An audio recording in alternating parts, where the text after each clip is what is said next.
What's up, everybody? Welcome to the Marketing Genius Podcast. It's Grant Wise, joined today with Mr. Verl Workman of Workman Success Systems.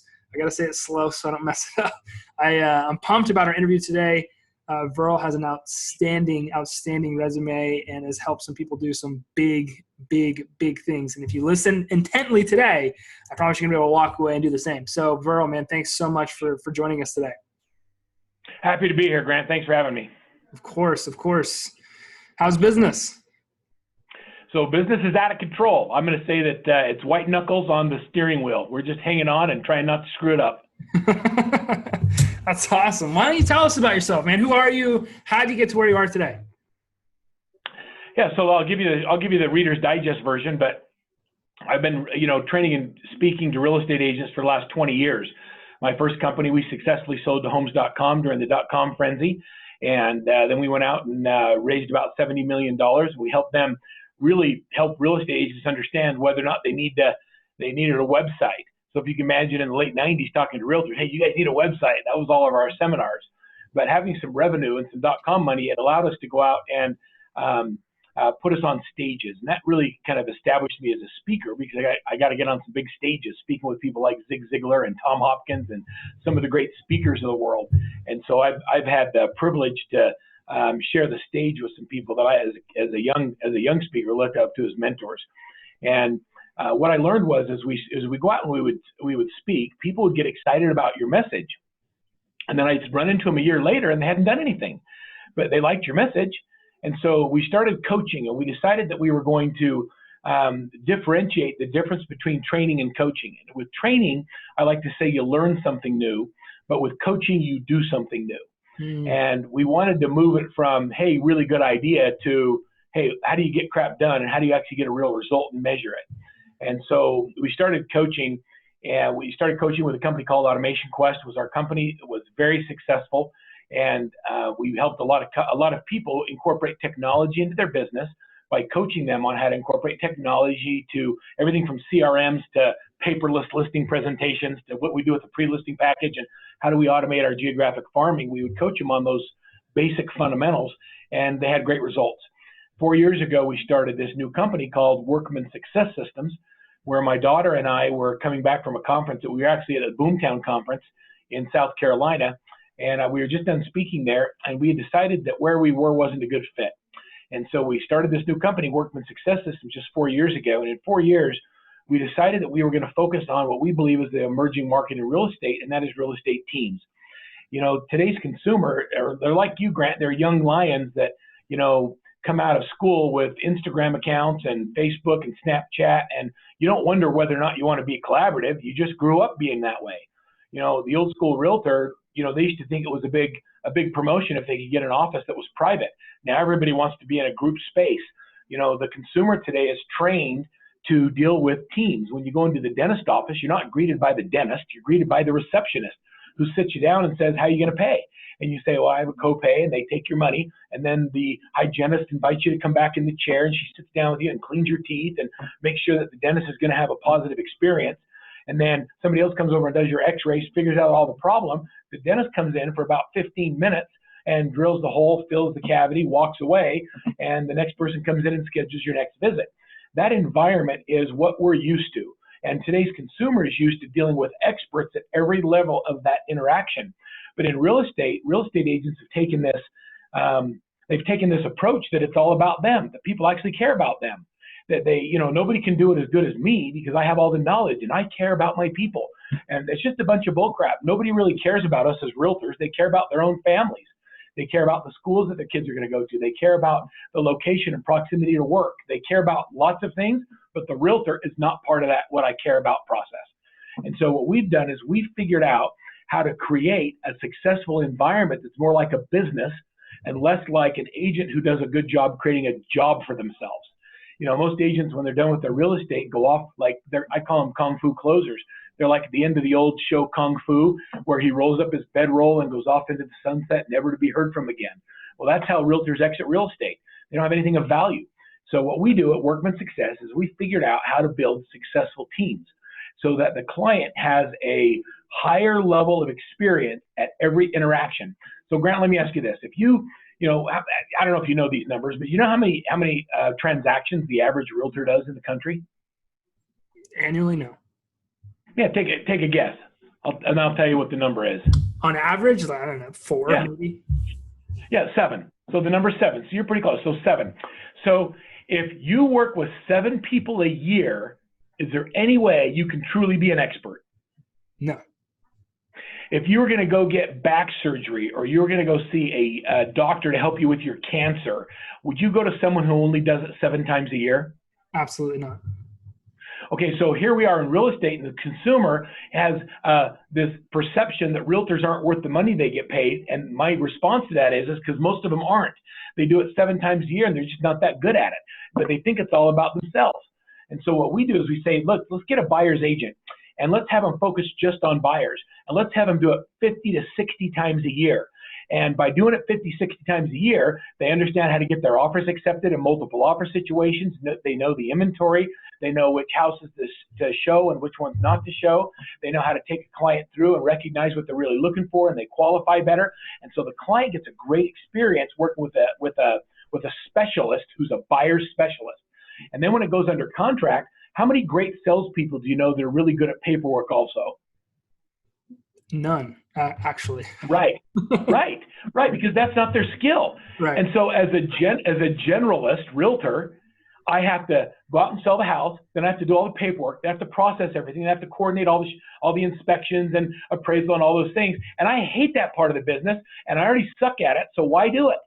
So why don't you get a specialist who gets up every morning and eats and drinks and sleeps spreadsheets, and they love the details.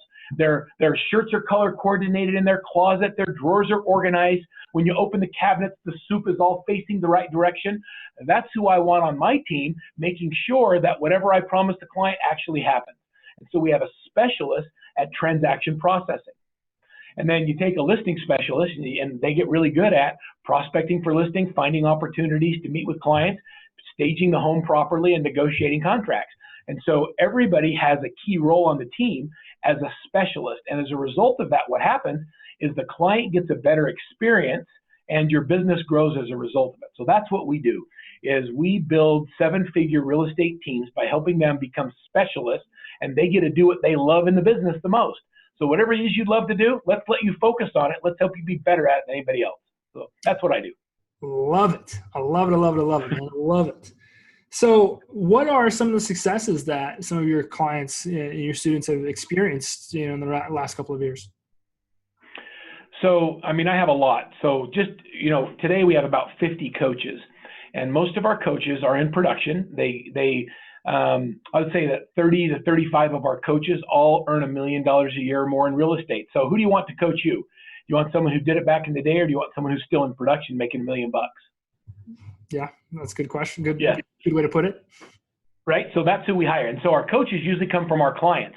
And so very rarely do clients come in and they're already making that. Once in a while, we take on a client that's really productive, but they have dysfunction in their team, so they have us come in and help them. But most of our clients come in, they're making between $100,000 and $250,000. And so if you're making, I'll use Christy as an example. Christy Buck's a gal in Texas, and I met her at a conference. I got done speaking, and she came up afterwards and she said, "I want you to be my coach." And I said, "I'm not taking on any clients right now, but I appreciate your enthusiasm. Why do you want me to coach you?" She says, I've been stuck at the same level for 4 years. I've been at $250,000 for 4 years, and I can't get past it. And I said, "Okay, so what do you think holds you back?" And she says, "Well, I don't know. I can't work anymore. I work my tail off." And I said, "Okay, so why? Why do you want to do more?" And she says, "Well, I just know I can." I said, "That's not a real reason. Why do you want to grow more?" She says, "Well, I feel like I have to work 13 hours a day to make ends meet, and I am missing out on all of the important things that are happening in the lives of my 2 boys. And so I want to get to a place where I can make more money and not ever have to rely on a man again to support my family, because she'd come from a bad relationship, and I want to be there for my kids. So I want more time and I want more money." And I said, "Okay, that's a why I can deal with. If I understand what your real core value is or what it is you want to accomplish, then I can help you." Well, Christy started with me in 2012, and she was stuck at 250,000. She finished 2018 at 2.7 million. And so she no longer works with buyers. She no longer works with sellers. What Christy does is she focuses on 2 things. business development, how do I create opportunities for my team, and people development, how do I develop my people so they can be as good as I was when I was there. So she no longer works evenings or weekends. She's with her boys all the time, and her life has completely been transformed. And it all started by doing a couple of things. So if you want me to tell you what those things are? Go for it, yeah. All right. And so one of the first things is I asked her, where did your business come from? She said, well, it comes from everywhere. People say, I see you everywhere. I do marketing. And I said, marketing? What do you mean by that? She said, well, I just do a lot of marketing. And I said, okay, so what specific do you do? She says, I do shopping carts. I have a billboard. I do little koozies at the bar. I have all these things I do. It's marketing. I said, okay, well, what works? She says, I don't know. And I said, okay, starting today, we're going to start tracking everything. And so we created a lead tracker. And so every lead that comes in from every source has to be tracked. I like to say that which gets measured gets done. And so we create a lead tracker in Google Drive. Now I can go into Christy Buck's business and I can tell you exactly where every lead comes from and what the conversion percent is by the agent who got the lead. I can tell you what we convert with Boomtown. I can tell you what we convert with Zillow leads. I can tell you what we convert from our 7 wrapped vehicles that she has now that all our buyers agents drive around. And so because we have that data, anytime we want to scale, we can go back and we can look at our conversion percentages and say, look, we're spending, I'll use Zillow as a perfect example. She was spending, $250 to $300 a month on Zillow. And I said, let's look at it. Do we get a 6 times return on that? She said, well, yes. I said, well, if I can get a 6X, then you should double your spend and go to 1,000. And she's like, oh, $1,000. I said, just do it, watch. So we doubled the spend. Well, today she spends $7,500 a month on Zillow because we get a 6X return. But if you don't get a 6X return, we cut it off. So we track everything, we measure everything. So just that one thing of tracking leads and measuring things gave us the ability to create scale. Go ahead, ask me anything. No, I was just gonna say I love it. I love it. I love it. Keep going. I'm not gonna shut you down. Keep rolling. If you right. Something else. So another example would be the other thing is so we have to create leverage, and I say that leverage is so critical. Leverage happens when something's got to give. Agents have this capacity.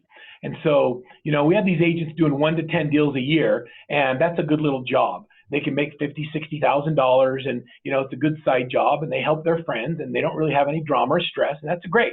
And there's nobody that should ever, look down upon them or think that they're not doing a good thing, because that works for them in their business, in their life. And so everybody has kind of this place that's comfortable. My job as a coach is to get you out of the place where you're comfortable and push you to believe that something more is possible. When I started working with Christy, her big hairy goal was to make $500,000. And in January of 2018, she made $320,000 in that month. So now it's not $500,000 a year, it's $500,000 a quarter. And so as we push her goals and we're changing what's possible, what happens is it just changes the way she delegates and the way she creates leverage. So her first hire was an assistant. I like to say that if you don't have an assistant, you are one. And so if you're doing all the activities that you can pay someone else $15, $20 an hour to do, I can't take you to that place where you're making $1 million a year. And so we created a program called AMP, and it stands for Admin Mastery. So we created a full training program. So when you hire your admin, we taught them how to set up all your businesses, your CRM, your lead tracker, your transaction tracker. And we go through it's like 60 sessions on how to set a business up operationally excellent to create scale. So the first thing is you got to have an assistant and you got to train them properly. A lot of agents will hire their assistant, but they're so busy doing the business, they don't take their foot off the gas long enough to train their assistant. And so that creates animosity or conflict or dysfunction. So the second thing we do is I fired Christy from working with buyers. And that was really hard because they love me. They love me. I do such a good, I love my buyers. Those are the words she said. And Christy would tell you the same thing. And she said, I can't let them go because they love me. And I said, well, do you love them more than your kids? And that was a really hard discussion. She said, well, of course not. And I said, then every time you say yes to working with a buyer, you're saying no to being with your boys. And so you have to have clarity on what your priorities in your life are. Do you want to be measured by how many buyers you helped houses, or by what a great mom you were, or by the impact you had on the lives of these 2 young men that are now in high school, and how they're growing up and what kind of men they're going to be with their families? Where is your success going to be measured? She says, well, it's as a mom. And I said, then you got to stop working with buyers. And she said, oh, I don't know if I can do that. So we hired our first buyer's agent. We compensate a buyer's agent on a 40-60 split. The buyer's agent gets 40, and that's for the first 2 transactions they do in a month. The 45-55 for the second 2, and then 50-55 plus. And then we put that buyer agent into a program called Buyer Agent Mastery, where we have an online training program that literally teaches them how to be an excellent buyer's agent. And then we inspect what we expect, we track them, we watch what they're doing, we teach them, we do role plays every day, we practice scripts and dialogues until they perform. Our goal with a buyer's agent on the team is to have them making $100,000 a year. And if my buyer's agents make $100,000 a year, that's life-changing for them, because that's more than they made by themselves as an individual agent doing their 7 transactions at 100% commission. Mm-hmm. And so people ask all the time, well, how do you get people to work on a 40-60 split? It's not about the split. It's about how much money do you take home to your family. So Grant, what's more important to you, the split you're on or the amount of money you take home to your family? The amount of money you take home. It's all about 1099. If I want a big 1099 at the end of the year. And so we focus so much on the split. Split means squat. You can hang your license somewhere for $199 a month and not do any money and keep 100% of your split, not do any transactions. So it doesn't matter. So what we do is we try and work with our teams. And it doesn't matter if you're an individual agent or a team. We work with everybody. But what we work with our people to help them create what I call as a culture of productivity, that you trade time for money. And you want to make sure that when you invest an hour in something, you get the highest return financially on that hour of investment. Mm-hmm. That's one example. That's Christy. I love it. I was going to ask you how you take somebody from 0 to hero, and you kind of dove right into it, and you explained it better than I could have directed any questions. So I really appreciate you jumping in and elaborating on how you guys really structurally and strategically do things. We run into real estate agents all the time, team leaders all the time, who lack the systems to build scalability, to build structures. I can't tell you how many people I talk to that don't know what a report is and how it can help their business, it seems. And people that want leverage but don't necessarily know how to create it. And it sounds like, based on what you were telling me, is you guys actually created a lot of the trainings that agents should, if they were going to go out and build and scale and structure a business, the training they should provide to their client or to their staff, rather. It sounds like you guys have a lot of that. Is that true? We don't have a lot of it. We have all of it. Okay. Meaning I have everything to train every position. I have training for buyer's agents, listing partners, administrative assistants. We have training for inside salespeople, and we're constantly creating new products and systems. What makes us unique is that it's not Verl. I'm not that smart. So, like, just between you and me, don't tell anyone. I'm just not that smart of a guy. I've just been really fortunate to surround myself with people who are givers. I call it the wisdom of the crowd. And that is that when we want to develop a new product, so let's say that you want to increase your listing inventory. So I know that for every listing you get, you should close 1.5 buy-side transactions. Why do you think I know that? Why? Because we track it. Yeah. Because we track it. And so we know that a team running right, if you list a house and you market properly around that listing, it'll create 1.5 buy-side transactions. I also know that every listing will generate 6 to 8 leads a month. So if you have 10 listings, that's 60 to 80 buyer leads a month. Well, one buyer's agent can only handle 25 leads a month. So if you have 10 listings, you should have 3 buyer's agents. Otherwise, the client gets underserved. So by understanding your numbers, so what happens is we go to a situation where our agents are getting more listings, and they want to really grow that side of the business because they understand that one listing equals 1.5 buy sides. That's 2.5 transactions. So how do I list more houses? So I bring to Salt Lake people like Bob Sokoler and Cleve Gaddis and Lee Tessier, people around the country that are listing 300-400 houses a year, and we sit into a room and we break down all of their process. What do you do in the pre-listing? How do you prospect for listings? What do you say to FSBOs and expireds? How do you go after a geographic farm? And we took all of their content and we build it into a program, and then we go into the studio and shoot videos on how you do it. And then we create systems around all the processes that the elite have in common. And so we call that one SLAM, and that's Listing Agent Mastery. And so we use the wisdom of our brilliant crowd to create our products based on what the needs of our clients are. And so we didn't really build the training center to sell it. We built it because we're coaching people that have needs. Right. So you're hiring an assistant, So we better train your assistant right. We just train them the Workman way.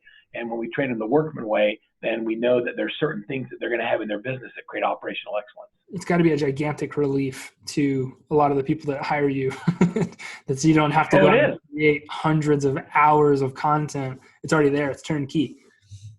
I got a question. So you bring in all these top performers, top producers, and you build systems out based on a lot of that. What have you found have been a lot of the maybe leading sources for taking 300 listings a year, doing those different types of numbers for a lot of these top producers? So it's the best. Let me think if that's the best question. So if you have money, it's a different answer than if you don't have money. I agree a million percent. So let's assume that I don't have money and I'm starting to get money. Like, how do I go, just like we were talking about, how do you go from $250,000 to 7 figures? How do you go from no money prospecting to a lot of money prospecting? So first we have to define where it is you want to go. So let's just say that you want to list 100 houses this year. That would be a home run for most of the people you talk to, right? Right. And so what most people focus on is, I need more leads.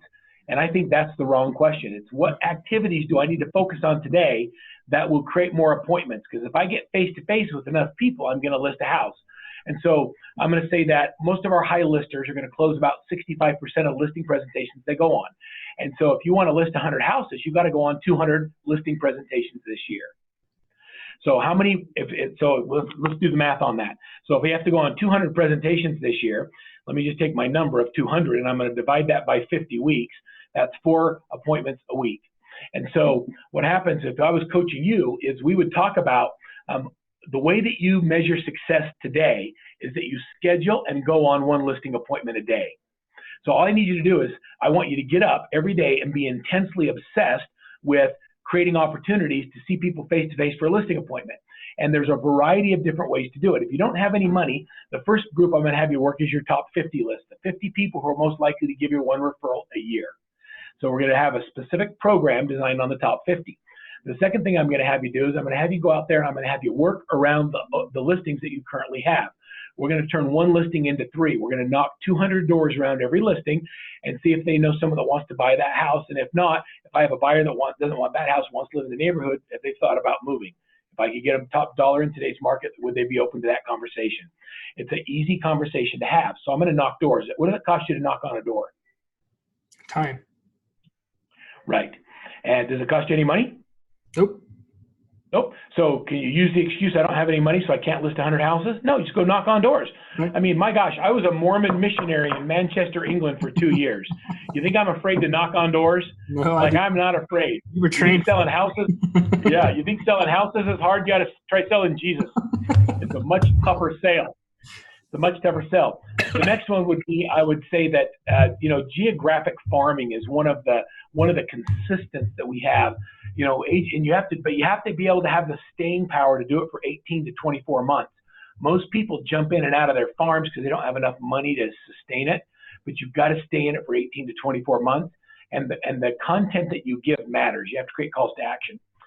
So there's a lot of different ways to do it. We created a system. It's called the 61 Points of Rhythm. And it's a sheet that we use called the Daily Success Habits Tracker. Do you have a website for your podcast? I do. Okay, so I'm going to send you a copy of the Daily Success Habits Tracker that you can give to all of your listeners, okay? And what that is we track everything that an agent does in 30-minute increments throughout the day, and then every time they make a call or a prospecting call, it gives them a point. If they have a conversation, it gives them another point. If they set an appointment, it gives 10 points. And so we give them points for dollar productive activities. And what we teach our agents to do is get 61 points a day, so that every day, the way you measure whether or not you had a successful day is, did you get your 61 points? So we give clarity on doing the activities to get the results you want. And then that's how we get success. Is most people do a lot of fake work. They come into their offices and they pretend that they're being busy and they don't really do anything that moves them closer to their goal. Yeah, Facebook is fake work, And so I tell them that you got to, if it's not something that moves you closer to getting your 1 appointment a day, then you probably shouldn't be focused on it. I mean, if that's all you had to do every day was just get 1 appointment, and at the end of the day, if you got 1 appointment, that was a successful day, how would you behave differently? And get up and go get it. First thing. Yeah. Well, let me ask you another question. I'm going to make it real for you. So Grant, let's say I'm coaching you and I want to help you be successful in your real estate business. And if you listed 100 houses this year and your average commission is 10 grand, what's the commission on that? It's $1 million, right? Yep. So you make $1 million. What if I told you that in order for you to get paid at all this year, you had to list 100 houses? If you listed 99, you'd get 0. But if you list 100, you'll get all of it. How would you work differently? Work a lot differently. Work a lot harder, a lot more intentionally, a lot more focused. Is there any chance you would fail? Absolutely not. Right. Okay, so that's what I'm going to teach you how to do is I'm going to teach you how to work like your life depends on it. Mm-hmm. And then when you understand what those activities are and how to measure success each day, magic happens. And so we go with Christy with 250, 500, 750, 1.1, 2.5. And that was her year-over-year growth. And so when you understand and I'll tell you something, Christy's not that great. I love her like a daughter, like a sister. And she's an amazing individual, but she's not any better than anybody else. What she's good at is executing around her priorities. Mm-hmm. She actually does the work that most people aren't willing to do. So average people like me can have amazing success if they focus on the right activities. And that's what a good coach helps you do. Is a good coach helps you understand what's important to you, and then make it really clear, and then help you figure out how to behave in a way that's consistent with those core values or beliefs. I love it, man. You're spitting some fire today. I really appreciate it. Not what you didn't bargain for this today, huh? You didn't know what you were getting into. Hey, look, man, I'm happy to be here. I got a page full of notes just like anybody should if they're listening to this episode right now. That's for sure. That's for sure. And we're talking about marketing, right? We're talking about really crafting systems around marketing, advertising, prospecting. If you have no money, if you do have money, how you make that shift and adjustment, how you create leverage through systems and trainings and technology. How important do you feel sales systems, sales processes? Because you have marketing, right, which is one aspect of business.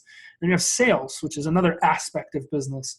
How important do you feel it is for somebody maybe to start out as a solo agent and make that leap to create leverage, get a buyer's agent, maybe a listing agent, whatever that looks like structurally, however you want to grow based on your goals? What are some of the things that you teach around sales systems, sales structures? All right. So let me answer a question you didn't ask, but like, when should you hire your first assistant? Like, when do you create leverage? Do you start out as an individual agent? My answer is the day you get your license, because anytime you spend doing admin stuff, you're not prospecting for new business. Mm-hmm. So the day you start your business, you should figure out how to create leverage. Mm-hmm. And so I don't care if you want to work with buyers or sellers, pick a lane and then just get into it and then just focus on it. As far as sales systems go, when you say sales systems, are you talking about systems for generating business, or are you talking about systems for processing a sale, or systems for working with a client? Systems for converting and closing what we like to call a relationship or a sale or whatever. How do you take somebody from a prospect into an actual closed client? There's this gap in a lot of agents. I need more leads. No systems, no structure to handle lead flow. No buyer's agents, no follow-up systems, no processes. And I know this is a lot of hard stuff for you guys, but we know how important marketing and prospecting is based on your goals, right? It's amazing.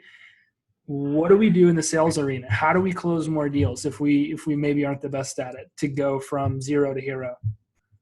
Okay, you first start by tracking everything. The system you track every lead matters.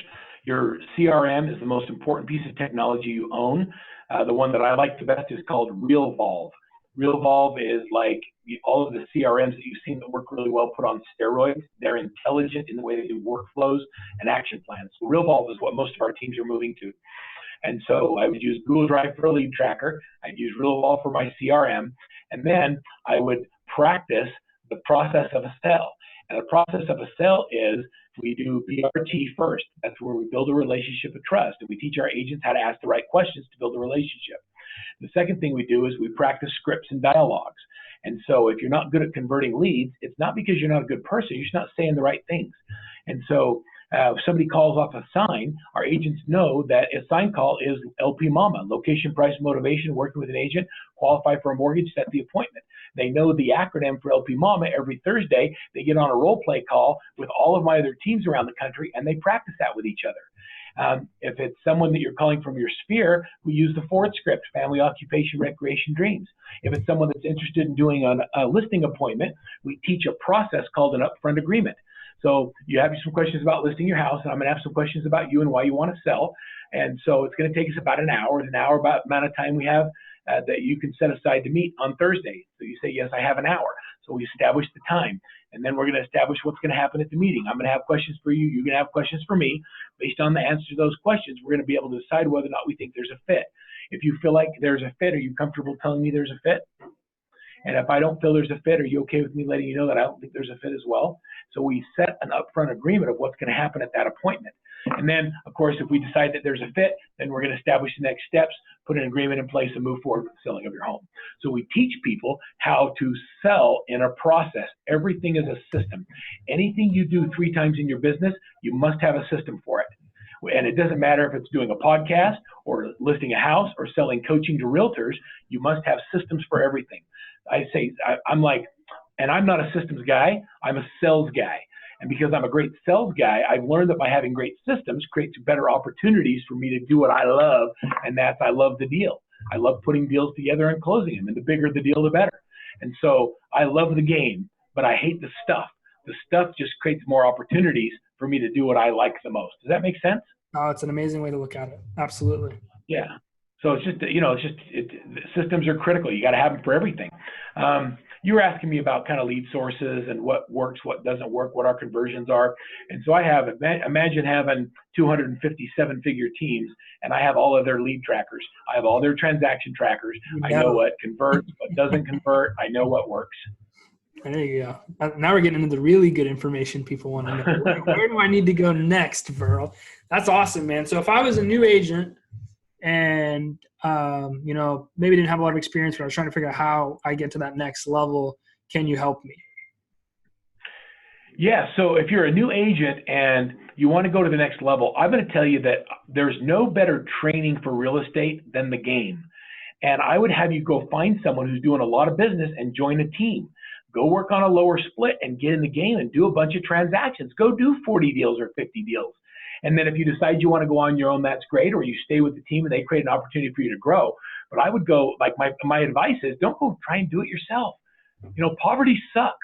70% of the people that come into real estate don't renew their license in 2 years. And so your likelihood of failure is really high. But if you come into a team, you're going to kick butt. It's really interesting. I watch because you work in a system, and really if you want to get on a team, you really want to get on a Workman team, someone that we coach, because they're better trained, they have better resources and better systems, and you're going to have a higher likelihood of success getting on one of the teams that we coach. So I'm going to tell you that getting on the right team that's well coached with great systems is what I would do if I was a new agent. If I'm an agent that's producing and I want to go to the next level, I would say, and this isn't about me, I would say that most of the successful agents that I talk to, and I'll bet you find this true in all the interviews you do, have a coach, whether it's Verl Workman or whether it's Brian Buffini or Tom Ferry or Craig Proctor. There's a lot of good coaches out there. And so I would say find someone who can look at your business from a different perspective that is aligned with you and your values and what it is you're wanting to build, and hire a coach. Get one. I don't even care who it is. Just find someone who isn't emotionally attached to the outcome. They just keep you on task so that you can get the outcome you want. This is an opinionated question, right? So I'm just interested to know your opinion. How do you think that it would enhance the industry, or would it, if there was regulation around new agents coming into the business that forced them to go be a buyer's agent on a team or a seller's agent on a team? Do you think that would have any impact on the industry, positive or negative? Oh, yeah, I think it'd be huge. The appraisal industry has done that. You have to go out and be an apprentice, and you have to work with a key appraiser, and you have to do so many deals. And then once you pass the test and you've done the whatever the number of hours are, then you can go out and be an appraiser, right? We make 10 times what an appraiser makes, and we have so much more responsibility to do the right thing. And agents are I think it's a joke, actually. I mean, my wife's little sister moved into my house with me at the same time I went to real estate school. I got my license in 10 days. I did 100 hours. She started hair school, 2,000 hours, and a year and a half later, she graduated and could cut my hair. You understand the problem here?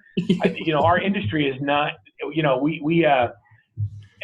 other thing I think is hilarious is, like I don't even do a lot of continuing education classes in some states because they don't let me teach sales.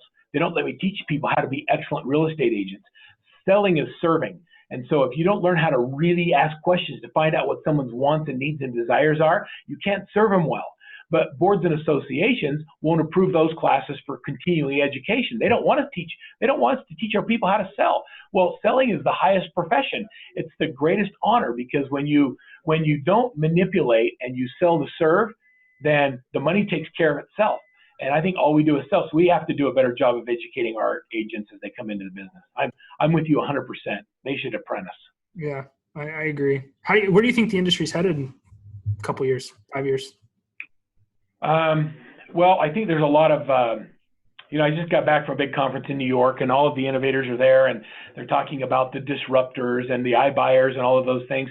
I think that there's a lot of noise, and I think that you're going to continue to see financial institutions bring their wealth into real estate. There's billions of dollars in commissions paid out, and people are going to figure out how to get in the pockets of the agents by giving the consumers more of what they want because real estate agents haven't figured it out.